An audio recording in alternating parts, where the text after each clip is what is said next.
ওকে, তো ভাই লোক যেটার ভয় ছিল ঠিক সেটাই হলো, তাণ্ডব পাইরেসির শিকার হয়েছে। মানে ভাই মেকাররা কি আঙ্গুল চুষতেছে? মাত্র 7-8 দিনের মধ্যেই নট এ হল প্রিন্ট, ডাইরেক্ট এসডি প্রিন্ট পাওয়া যাচ্ছে, যেখানে মেকাররাই বলেছিল যে কোনো একটা ফাইল আপনি দেখতে পেলে সেটা 1 মিনিট 2 মিনিটের মধ্যে সেটা নামিয়ে দেওয়া হচ্ছে। এবার 5 জন না 10 জন 20 জন অ্যারেস্টেড হবে। বাট তারা জোর গলায় এত কিছু বলার পরেও আসলে লিকটা কিভাবে হলো? আই নো সেম বরবাদের সাথে এমনটাই হয়েছিল, কিন্তু তার আগেই মুভিটা অলমোস্ট হিট হয়েছিল। আর হ্যাঁ, এটাও মাথায় রাখবেন, বরবাদ পাইরেসি হয়েছিল 20 থেকে 30 দিন পর, তবে তাণ্ডবের ক্ষেত্রে শুধু 5 দিনেই, যেখানে তাণ্ডবের মেকারদের বরবাদের পাইরেসি দেখে আগে থেকে সতর্কতা হওয়া দরকার ছিল। কিন্তু না, তাণ্ডব তো বরবাদকেও টক্কর দিয়ে দিল এত তাড়াতাড়ি মোবাইলে আসতে। তাই যেখানে শাকিব খানের এই তাণ্ডব বক্স অফিসে সুনামি আনতেছে, তাই তো আপনি আমি সবাই আশা করেছিলাম বরবাদ আমাদের 100 কোটির স্বপ্নকে পুরো না করতে পারলেও তাণ্ডব কনফার্ম ওটা করে দেখাবে। কিন্তু বর্তমান যেভাবে মুভিটার এসডি প্রিন্ট এদিক ওদিকে ঘুরে বেড়াচ্ছে, মনে হয় আবারও আমাদের এই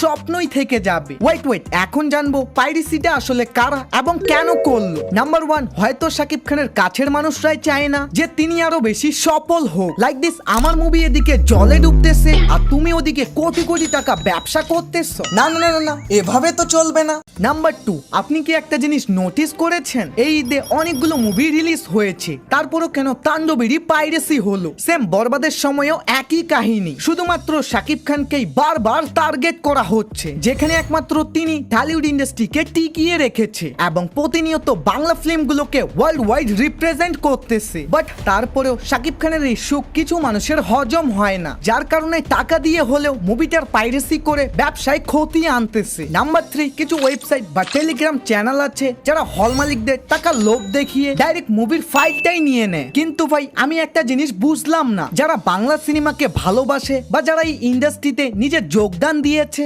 তারা যদি ইচ্ছা করে এই মুভিটার পাইরেসি করতেছে, ভাই তারা হয়তো কল্পনাও করেনি এটার জন্য ভিতরে পুরো ঢালিউড ইন্ডাস্ট্রি ধ্বংস হচ্ছে। যে বাংলা দর্শকদের আনতে আমরা কয়েক বছর খাটাখাটনি করলাম, ওটা নিমিষের মধ্যেই আরো আগের মতনই হবে। উদাহরণস্বরূপ আমার নিজেরই কথা বলতেছি, 54 কিলোমিটার দূরে গিয়ে আমাকে সিনেমা দেখতে হয়, তবে ওই সিনেমাটাই যদি আমি রিলিজের 1 সপ্তাহের আগেই পেয়ে যাই, তাহলে আমি কেনই বা এত কষ্ট করে দূরে গিয়ে সিনেমা হলে সিনেমা দেখতে যাব? এন্ড এক্স্যাক্টলি এই পয়েন্ট অফ ভিউটাই থাকবে অডিয়েন্সদের। ধুর মিয়া, 400-500 টাকা খরচ না করে 2 দিন অপেক্ষা করি, তারপর তো ফ্রিতে মোবাইলেই আসবে।